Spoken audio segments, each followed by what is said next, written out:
And I can't wait so we can break apart to hit me if I seem a little unimpressed with this. An antisocial pessimist, but usually I don't mess with. Eh bien salut tout le monde, c'est James, j'espère que vous allez bien. On se retrouve aujourd'hui dans cette vidéo pour vous expliquer comment éviter de se faire bannir. Donc voilà, vraiment très important, notez qu'il faut rester jusqu'à la fin de la vidéo pour ne rien louper. Également je vous fais gagner des Shark Cards, donc d'une valeur de 8 millions de dollars pour vous permettre simplement d'acheter ce que vous souhaitez sur le 2 GTA 5. Donc pour participer, rien de plus simple, il suffit d'être abonné à la chaîne YouTube tout en activant les cloches de notification. Voilà, c'est très important pour ne manquer aucune de mes prochaines vidéos, sachant que je sors une vidéo tous les jours. Donc voilà, vraiment très important, activez-les. Likez cette vidéo, donc on tente l'objectif des 200 pouces bleus les potes, je sais qu'on peut le faire et c'est vraiment quelque chose qui m'aide à me soutenir énormément. Et pour finir, il faudra me marquer vos gamer tags ainsi que votre plateforme dans les commentaires, bien sûr sans faire de faute, c'est très important pour que je puisse vous contacter sans aucun souci. En tout cas, bonne chance à tous et puis on est parti pour le sujet de la vidéo que vous aurez pu voir au titre et la miniature, c'est comment faire pour éviter de se faire bannir sur GTA 5 Online. Voilà de nombreux messages que je reçois tout simplement de mes abonnés en me disant que simplement ils ont peur de se faire bannir en faisant des glitches, comment faire pour éviter de se faire bannir, etc. Donc aujourd'hui vraiment, comme je vous l'ai dit en début, restez bien jusqu'à la fin de cette vidéo, je vais vraiment tout vous expliquer. Vous allez voir que c'est pas vraiment compliqué, ce sont un petit peu des choses de base mais aussi des choses qui sont très importantes à savoir. Alors premièrement, va falloir, pour ceux qui ne savent qu'est-ce que c'est qu'un mode menu, donc ceux qui savent pas ce que c'est qu'un mode menu, tout simplement c'est un mode menu. Donc un mode menu, c'est un logiciel qui va vous permettre de vous injecter de l'argent très facilement et rapidement, et en plus de ça des tenues modées et plein d'autres choses. Donc voilà, après vraiment première étape, ne pas installer de mode menu, parce que lorsque vous allez installer un mode menu, que ce soit même en mode histoire ou bien en online, donc même si c'est en mode histoire, vous allez être repéré par Rockstar automatiquement. Pourquoi? Parce que lorsqu'il y aura un mode menu qui va simplement être intégré à leur jeu, ils vont recevoir une notification, ils vont bien vérifier votre compte, d'accord, c'est à dire qu'ils vont aller voir en ligne si vous l'avez utilisé, et si vous ne l'avez pas utilisé, ils vont quand même vérifier votre solde, etc. Donc votre solde, pour ceux qui ne savent pas ce que c'est votre argent. Donc si par exemple vous avez des millions et des millions ou même des milliards, eh ben ils risquent tout simplement de vous reset votre argent ou directement vous bannir temporairement alors ou définitivement. En tout cas, voilà, donc ça c'est ce qui était de la première étape. Deuxième étape, faire des glitches soft. Donc voilà, là ce message est un petit peu adressé à tous les glitchers qui font des glitches sur GTA 5. Rien ne vous empêche d'en faire, d'accord, bien évidemment c'est pas vraiment légal, mais c'est vrai qu'il y a certains glitches qui sont autorisés entre guillemets. Donc les glitches soft, ce sont tout simplement les duplications, les dons de véhicules et les glitches de tenue, d'accord. Donc jusqu'à là tout va bien, vous pouvez les faire, vous avez vraiment très peu de chances de vous faire bannir tout simplement, à moins que vous soyez le plus malchanceux de GTA 5. En tout cas, après ce qui est des glitches qui rapportent des milliards en quelques minutes, notamment le glitch des jetons du casino qui est sorti déjà pas mal de fois et dont pas mal de personnes se sont fait restart leur argent ou bien même bannir. Faut vraiment l'éviter, comme je vous l'ai dit, ne le faites pas, même si c'est tentant, je le sais très bien. Évitez de le faire un maximum parce que tout simplement c'est vraiment un glitch qui va vraiment vous pousser vers le bannissement et ça c'est vraiment dommage. Donc vraiment ne le faites pas, c'est vraiment un conseil que je vous dis. Donc voilà, vraiment évitez les glitches qui vous rapportent des milliards très rapidement, c'est vraiment pas une bonne idée. Faites des glitches soft qui vont pouvoir vous rapporter quelques millions, et c'est bien pour ça que d'ailleurs, pour vous éviter un petit peu de faire des glitches etc qui peuvent vous bannir, je vous fais gagner des Shark Cards. C'est bien pour ça, et tout ça c'est grâce à vous en tout cas.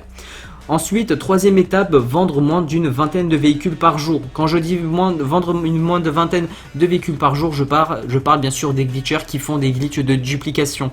Voilà, beaucoup de personnes font des duplications et puis du coup, tout simplement, ils veulent revendre leurs véhicules, ou bien même je parle de l'argent freeze. L'argent freeze qui est un glitch qui ne peut pas vraiment vous faire bannir, mais c'est vrai que lorsque vous faites l'argent freeze, vous avez tendance à revendre tous vos véhicules et du coup pour essayer d'avoir une assez grosse somme en haut à droite de votre écran où il y aura votre argent d'affiché. Bien sûr, ne le faites pas, pourquoi? Parce que tout simplement, faut savoir que Rockstar peuvent vérifier de temps en temps votre compte si vous avez été signalé par exemple. Donc voilà, vraiment faites très attention à ça. Après, moi ce que je vous conseille de faire, c'est de mettre toujours votre argent en banque pour vous éviter tout simplement de vous faire bannir, d'accord. Donc voilà, pour l'argent en banque, Rockstar ont du mal à le voir. Donc c'est soit de l'argent en banque, soit de l'argent en liquide. Il me semble que c'est plutôt liquide, d'accord. L'argent, faut souvent le mettre en liquide, il me semble, c'est pas vraiment banque. Après ça, je ne sais pas du tout. Si vous voulez, n'hésitez pas à m'éclaircir dans les commentaires. Mais il me semble qu'il faut mettre l'argent en liquide pour vous éviter de vous faire bannir et être repéré par Rockstar, tout simplement. Donc voilà, vendre moins d'une vingtaine de véhicules par jour. Donc voilà, vraiment pour éviter de faire un signal à Rockstar, parce que c'est vrai que vendre une vingtaine de véhicules par jour pour vous faire de l'argent, c'est vrai que c'est assez cheat, on va pas se le mentir. Mais en tout cas, voilà, vraiment évitez de vendre 20 véhicules au minimum, moins de 20 véhicules par jour. Donc si vous en vendez une dizaine, c'est déjà très bien. Après vous pouvez en faire beaucoup moins, d'accord. Vraiment, moi ce que je vous conseille de faire, et c'est ce que je fais pour ma part, c'est qu'à chaque fois que j'ai besoin d'argent, je vends un véhicule. Mais dès que je n'ai pas besoin d'argent, personnellement je laisse mes véhicules dans mes garages et je les utilise seulement lorsque j'ai besoin d'argent.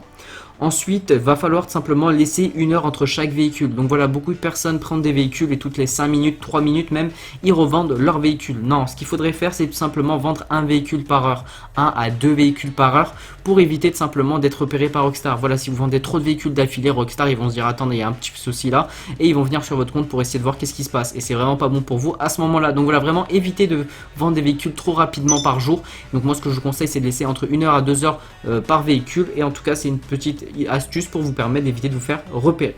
Ensuite, tout simplement, quatrième étape qui va vous permettre de vous éviter de vous faire bannir. Donc ça va être peut-être bizarre pour vous, mais pour tous ceux qui ont des micros, d'accord, qui ont des micros sur GTA 5, évitez de parler de glitch en session publique. Si vous souhaitez en parler sur session invitation ou bien session amis, vous pouvez, mais évitez en session publique. Pourquoi éviter de parler de glitch en session publique? Notamment à cause des joueurs, parce que certains joueurs peuvent être contre les glitches et du coup peuvent vous signaler. Donc ça, c'est déjà la première méthode. Et la deuxième méthode, c'est qu'ils risquent d'avoir simplement du personnel de chez Rockstar, d'accord. Donc il peut y avoir du personnel de chez Rockstar qui vont tout simplement venir dans les sessions pour regarder un petit peu si tout le jeu se passe bien, si vous faites des glitches, etc. Et donc si vous parlez de glitch, malheureusement, eh ben, vous risquez tout simplement de vous faire signaler directement par le manager de Rockstar, donc bien sûr le personnel, et ça va être directement reporté chez Rockstar Game. Donc voilà, vraiment évitez de parler de glitch en session publique. À la rigueur, si vous êtes en session publique mais que vous êtes dans une partie vocale sur PlayStation 4 par exemple, ça passe. Mais ceux qui parlent dans un micro mais qui parlent juste dans la session, faites très attention à ça. Ensuite, la dernière étape, tout simplement, avant de finir cette vidéo, c'est tout simplement les comptes lobby. Donc voilà, beaucoup de personnes me demandent, est-ce qu'un compte lobby peut se faire bannir? Est-ce que lorsqu'on a un compte lobby, on peut se faire bannir, etc. Alors la réponse est bien sûr non. Donc non entre guillemets. Pourquoi? Parce que c'est sûr que si vous faites un compte lobby à partir d'un mode menu, là vous allez vous faire bannir sans problème.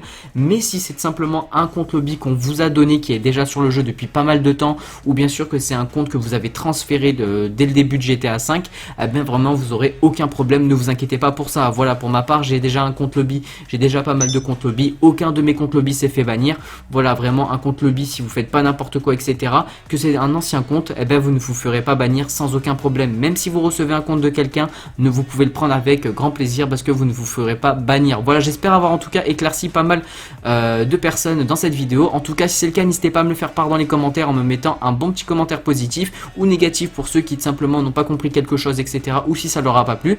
Au passage, n'hésitez pas à mettre un petit pouce bleu. Voilà, comme je vous l'ai dit, en tant qu'objectif des 200 pouces bleus sur cette vidéo, je compte sur vous, c'est très important. N'hésitez pas également à vous abonner à ma chaîne YouTube. Voilà, on a bientôt les 30 000 abonnés, ça fait plaisir. Mes réseaux sociaux se trouvent en description, ainsi que bien sûr mon serveur Discord pour tous ceux que ça intéresse, pour vous entraider, ainsi que le crew pour les couleurs modées. En tout cas, c'était James, je vous souhaite à tous une très bonne journée, une très bonne soirée. Je vous dis à la prochaine. Ciao, ciao!